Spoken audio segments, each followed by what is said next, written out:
இல்ல இப்ப நான் ஒண்ணு சொல்றேன், இந்த மாநாடு சிறக்கட்டும், நான் வாழ்த்துறேன், போற்றுங்க எங்கள் இறையே, அதுல எனக்கு பெருமை.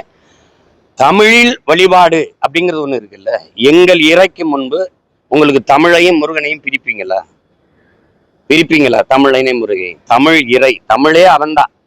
அந்த தமிழ், அந்த முருகனுக்கு திருச்செந்தூர்ல குடமுழுக்குல நன்னீராட்டுல தமிழ்ல மந்திரங்கள் ஓதணும், திருப்புகழ் பாடணும் அப்படின்னு இருக்குதா? அப்படின்னு தமிழ்ல மந்திரங்கள் ஓதணும்னு இந்த மாநாடு வலியுறுத்துமா? என் கேள்விக்கு பதில் இருக்குமா?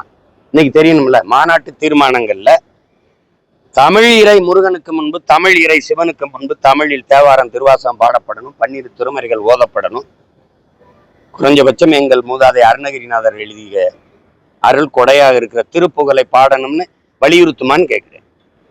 வேற கேள்வி என்ன கேட்டீங்க?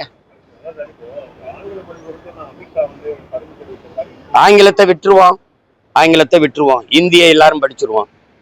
இந்த நிலப்பரப்பை விட்டு வெளியில போனா அது பயன்படுமாங்கிறது சொல்லுங்க. அமெரிக்கா போறேன், இப்போ ரஷ்யா போறேன், இவங்களே பயணம் பண்றாங்க. நாட்டின் பிரதம அமைச்சர் நம்முடைய ஐயா நரேந்திர மோடியே பல்வேறு நாடுகள், நம் நாட்டின் தலைவர்கள் பல நாடுகளுக்கு பயணம் பண்றாங்க. அந்த நாடுகளில் போய் எந்த மொழியில நீங்க தொடர்பு கொள்வீங்க சொல்லுங்க? இந்தி மொழியின் தோற்றம் எப்போது? 500 ஆண்டுகளை நிறைவு செஞ்சிருச்சா இந்தி மொழி? கேள்விக்கு பதில் இருக்கா? என்னுடைய தோற்றம் தொடக்கம் எப்போது? எல்லா மொழிகளையும் அழித்துட்டு ஒரே மொழியை நீங்க நிலைநாட்ட நினைக்கிறது நாட்டின் ஒருமைப்பாட்டுக்கும் தேச ஒற்றுமைக்கும் இது ஏற்புடையதா இருக்குமா என்று அறிவார்ந்த பெருமக்கள், அதிகாரத்தில் இருக்கவங்க ஆழ்ந்து சிந்திச்சு பார்க்கணும். உங்கள் தாய் அழகானவள் அறிவானவள்னு சொல்லுங்க, நாங்க ஏற்கிறோம். என் தாய் இழிவானவள், அவ அறிவற்றவள்னு சொல்றதுக்கு உலகத்துல எந்த கொம்பனுக்கும் அருகதையோ தகுதியோ கிடையாது. சும்மா தேவையற்று குழப்பிட்டு கூடாது.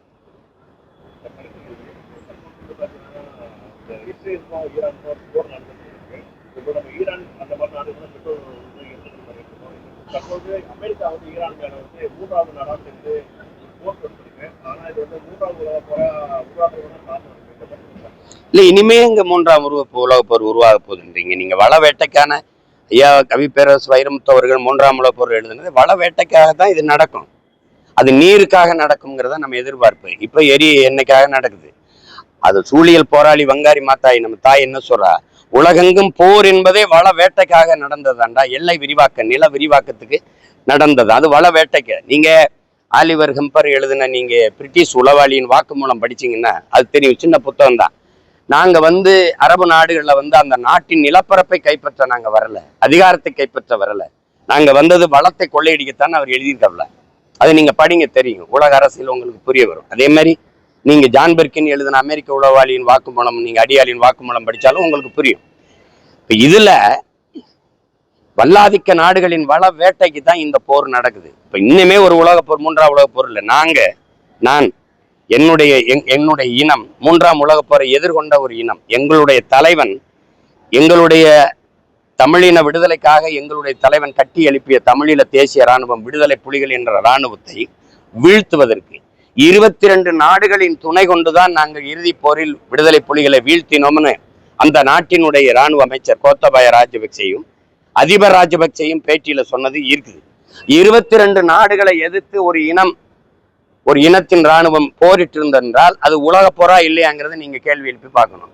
நாங்க 3ஆம் உலக போரை எதிர்கொண்ட இனத்தின் மக்கள். எங்களை எப்படி எல்லாரும் திட்டமிட்டு ஒரு தேசிய உரிமைக்கு நின்ற தலைமையை, அதனுடைய போராட்ட குழுவை, அதனுடைய இயக்கத்தை வீழ்த்தினீங்களோ அதே தான் இன்னைக்கு ஈராக் மேல நடக்குது, ஈரான் மேல நடந்தது. உங்களுக்கு தெரியும் எல்லாம். அப்போ வளமிக்க நாடுகளை வேட்டையாடி தனது கட்டுப்பாட்டுக்குள் கொண்டு வளங்களை சுரண்டுவதற்கு தான் இது. அமெரிக்கா தன்னிச்சையா காலு உண்டக்கூடாதுன்னு ரஷ்யா வரும், ரஷ்யா தன்னிச்சையா காலு உண்ட விட்டுறக்கூடாதுன்னு அமெரிக்கா அதுக்கு எதிராக வரும். வல்லாதிக்கத்தின் அழகு எளிய மக்களின் துணையா நிற்கிறது, அதுக்கு பாதுகாப்பா நிற்கிறது. இங்க வல்லாதிக்கத்தின் இது என்னன்னா, அது வேட்டையாடி அழிக்குது. எளிய மிருகங்களை வேட்டையாடி உண்ணும்ல, வலிய மிருகம் அது மாதிரி வேட்டையாடி உண்ணுது. இதை உலகம் வேடிக்கை பார்த்துருக்கு. அப்படிதானே? இப்ப இந்திய வல்லாதிக்கம் என்ன செய்யுது? என் நிலத்தில் இருக்க வேட்டை மீத்தேனு, ஈத்தேனு, ஹைட்ரோ கார்பன், அது இது எல்லாத்தையும் வேட்டையாடி கொளுத்துக்கிட்டு தானே போகுது. 81 விழுக்காடு இந்திய நிலப்பரப்பில் நிலக்கரி என்னுடைய நிலத்துல தான் இருக்கு, தமிழ்நாட்டுல. 66 ஏக்கரை இதுவரை சுரண்டிருக்க நீ நெய்வேலியில.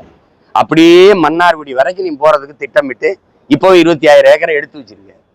நாங்க சொந்த நாட்டுல எங்கள் வளங்களுக்காக எங்க வாழ்விடத்தை இழந்துட்டு அகதியா அலைஞ்சுக்கிட்டு இருக்கோம். ஒரு நாடு கண்டிக்குதா பாருங்க. என்னடா இப்படி ஒரு ஒரு ஒரு நாட்டு மக்களை இப்படி அழிச்சு கொள்றீங்களடா, அது என்ன காரணத்துக்காடா போர் கொடுக்குறீங்க? அவன் அணு ஆயுதம் வச்சிருப்பான்பா. போர் முடிஞ்ச பிறகு தெரிந்து அணு ஆயுதம் வச்சிருந்ததோ இவன் தான்.